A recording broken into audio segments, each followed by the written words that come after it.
అందరికీ నమస్కారం. ఈరోజు కథ హిట్లర్ ఎపిసోడ్ 253 వలపు మధురిమ. ఇక స్టోరీలోకి వెళ్తే విరాట్ను భయపెట్టినందుకు క్షమాపణలు చెప్పింది హాస్ని. ఆమెను కన్సోల్ చేస్తూ ఆమె బాధకు గల కారణం గురించి ఆలోచనలో పడ్డాడు విరాట్. కాసేపటికి ఆమె నిద్రపోవడంతో ఆమెను బెడ్ మీద పడుకోబెట్టి జాగ్రత్తగా చూసుకోమని చెప్పి ఆఫీస్కి వెళ్ళిపోయాడు విరాట్. విల్లాలో తన స్టడీ రూమ్లో కూర్చొని కొడుకు కోసం ఎదురు చూస్తున్న మహేంద్రవర్మ అతను రావడంతోనే విరుచుకుపడ్డాడు. మన చుట్టూ ఏం జరుగుతుందో తెలిసి కూడా నాకు చెప్పకుండా ఎందుకు దాచావు? అంత అవసరం ఏముంది? నీకు కొంచెం కూడా బాధ్యత లేదా అని ఆవేశంగా నిలదీశాడు. ఇప్పుడు నేనేం చేశానని నా మీద సీరియస్ అవుతున్నారు నాన్న? కారణం ఏమిటో చెప్పకపోతే నాకెలా తెలుస్తుంది అని అసహనంగా అడిగాడు. హాస్ని ప్యాలెస్కి తిరిగి వచ్చిన విషయం నీకు తెలుసు కదా, ఆ విషయం నాకు చెప్పకుండా ఎందుకు దాచావు? వెంటనే చెప్తే నా ప్లాన్స్ ఏంటో నేను వేసుకుంటాను కదా అని సీరియస్ అయ్యాడు రాజేంద్రవర్మ. ఆ విషయం అందరికీ తెలిసింది కదా, నేను ప్రత్యేకంగా చెప్పడానికి ఏముంది అని అడిగిన అతని మాట పట్టించుకోకుండా నువ్వు ఆమెను కలిసి ఎన్ని రోజులైంది అని మరొక ప్రశ్న వేశాడు. కొన్ని రోజుల క్రితం తనతో కాంటాక్ట్లో ఉండాల్సిన అవసరం లేదని దూరంగా ఉండమని వార్నింగ్ ఇచ్చారు కదా, ఇప్పుడు ఎందుకు అడుగుతున్నారు అని అతను చెప్పిన మాటనే తిరిగి అడిగాడు మహేంద్రవర్మ.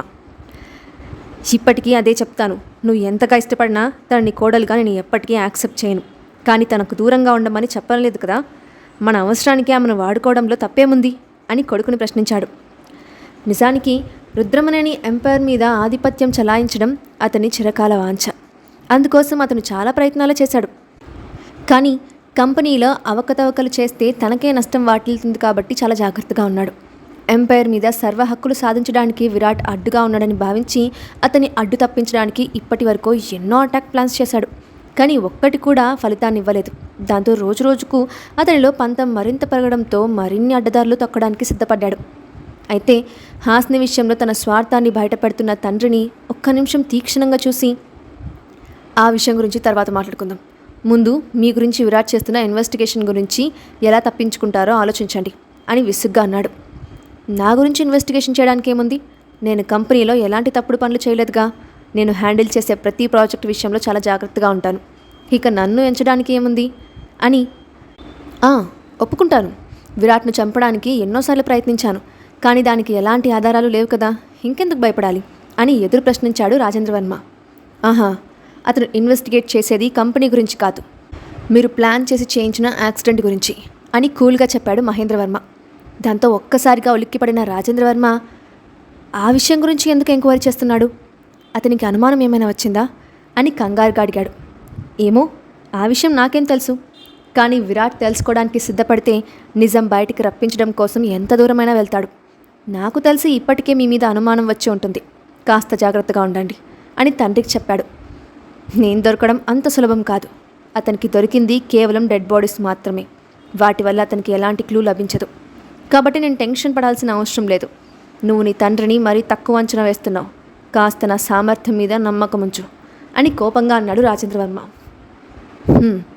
నా కన్న తండ్రి కాబట్టి ముందు జాగ్రత్తగా హెచ్చరిస్తున్నాను. నిజం బయటపడిన రోజు మిమ్మల్ని మీరు ఎలా ప్రొటెక్ట్ చేసుకుంటారో నాకు అర్థం కావడం లేదు అని నిస్సాయంగా అన్నాడు మహేంద్రవర్మ. కుటుంబం మీద అంత ప్రేమ ఉన్నవాడివి నాకు సహాయంగా ఏదో ఒకటి చేయొచ్చు కదా, అనవసరంగా డిస్కషన్ ఎందుకు? కనీసం విరాట్కి కావ్యతో పెళ్లి జరిపిస్తాయినా మాకు సపోర్ట్ ఉంటుందని అనుకున్నాను, అది కూడా అవ్వలేదు. ఇంకెందుకు ఈ సూక్తులు చెప్పడం అని కొడుకుని నిష్ఠూరంగా అన్నాడు. ఆ మాటకి అతని వైపు కోపంగా చూసి, మీకు ఎంత చెప్పినా ఉపయోగం లేదు నాన్న, మీకు నచ్చినట్లు చేసుకోండి అని వెళ్ళడానికి పైకి లేచిన అతనికి ఇంతలో ఏదో గుర్తుకు రావడంతో, అవును, హాస్ని హాస్పిటల్లో కనిపించిందని చెప్పారు కదా, అక్కడికి ఎందుకు వచ్చింది అని ప్రశ్నించాడు. ఏదో గైనకాలజిస్ట్ వార్డ్ దగ్గరకు వచ్చింది, ఎందుకో నాకు తెలియదు, కానీ డాక్టర్ని కుర్చీకి కట్టేసి మరీ పారిపోయింది. అలాంటి వింత మనిషిని విరాట్ ఎందుకు పెళ్లి చేసుకున్నాడో ఇప్పటికీ అర్థం కాలేదు. అయినా ఆ విషయం నీకెందుకు అని అనుమానించాడు రాజేంద్రవర్మ. జస్ట్ క్యాజువల్గా అడిగాను అని బయటకు కదిలిన అతని మనసులో హాస్ని గురించి మరిన్ని సందేహాలు మెదిలాయి. గైనకాలజిస్ట్ దగ్గరకు వచ్చేంత సమస్య ఆమెకేముందని ఆలోచనలో పడ్డాడు. సాయంత్రం వర్క్ ఫినిష్ చేసుకొని కంపెనీ నుండి బయటకు వచ్చిన హాస్ని దారిలో కనిపించిన బెగ్గర్స్కు డబ్బులు వేస్తూ ముందుకు నడిచింది. కొద్ది దూరం నడిచేసరికి కిడ్స్ క్లాత్ స్టోర్ కనిపించడంతో తన కడుపులో ఉన్న బేబీ కోసం ఏదైనా తీసుకోవాలని స్టోర్కి నడిచింది. కాసేపు అక్కడ ఉన్న బుజ్జి బుజ్జి డ్రెస్సులన్నీ చూస్తూ మురిసిపోతూ వాటిలో తన బేబీస్ను ఊహించుకుంటూ టైంపాస్ చేసుకుంది. కానీ కడుపులో ఉన్నది అమ్మాయో అబ్బాయో తెలియదు కాబట్టి ఎలాంటి డ్రెస్సులు తీసుకోవాలో తెలియక బయటకు వచ్చి మార్కెట్ వైపు నడుస్తూ ఉండగా ఒకప్పుడు తను వర్క్ చేసిన ఆర్ఫనేజ్ కనిపించింది. ఒకప్పుడు హాస్ని పాకెట్ మనీ కోసం ఆ ఆర్గనైజ్లో వర్క్ చేయడంతో ఆ సంస్థ అంటే ఆమెకు ప్రత్యేకమైన అభిమానం ఉంది. అక్కడ జరిగే డొనేషన్ గురించి, పిల్లలకు సంబంధించిన విషయాల గురించి ఎప్పటికప్పుడు జనాలకు కనిపించేలా రోడ్డు మీద పెట్టిన స్క్రీన్ మీద డిస్ప్లే చేస్తారు.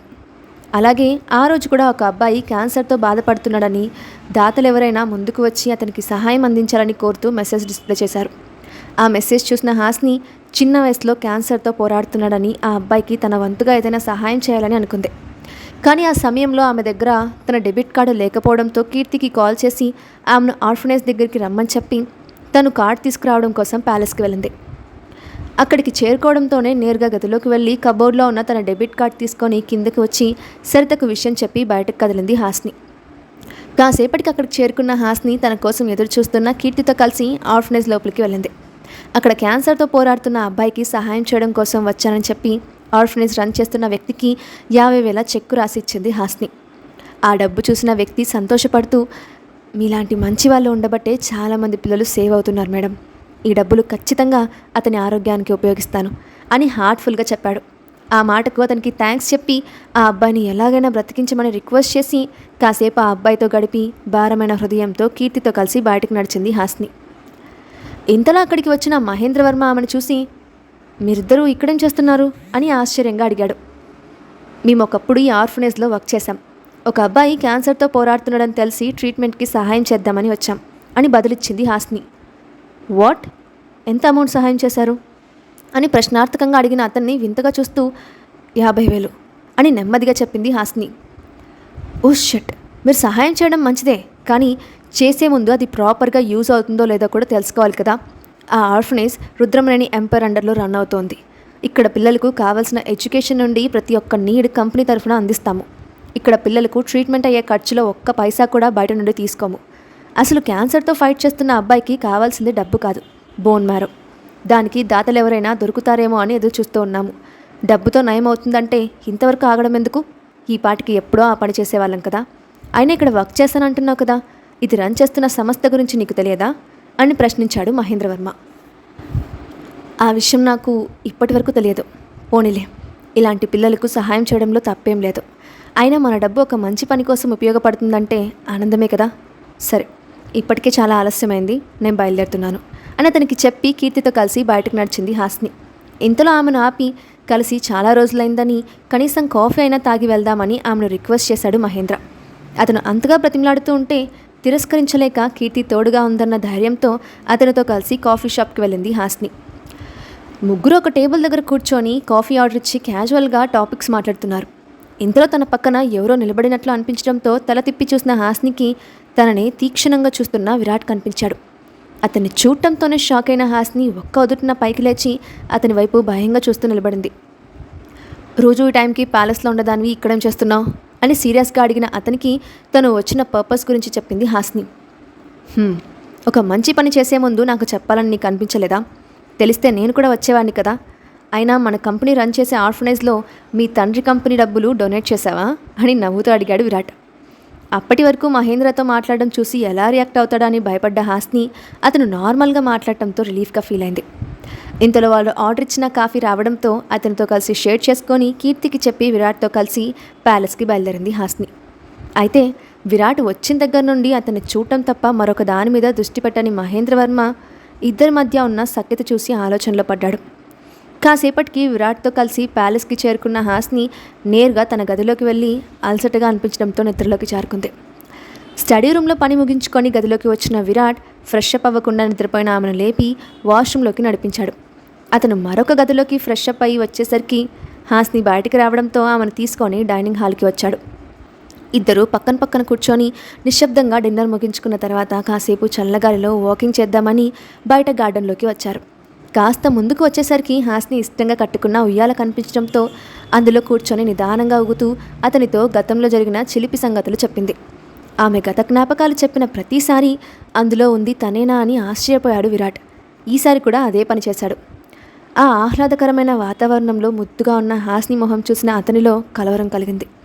ఆ క్షణం అతని మనసు ఆమె పొందు బలంగా కోరుకోవడంతో శరీరంలో జరుగుతున్న మార్పులను కంట్రోల్ చేసుకోలేక ఒక్కసారిగా హాస్ని హత్తుకొని గాఢంగా ముద్దు పెట్టుకున్నాడు.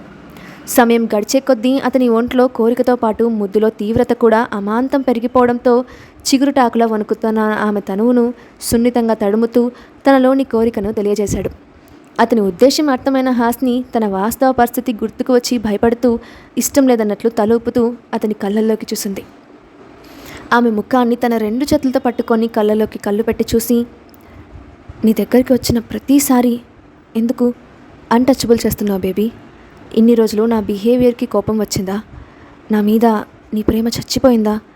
అందుకే నన్ను యాక్సెప్ట్ చేయలేకపోతున్నావా?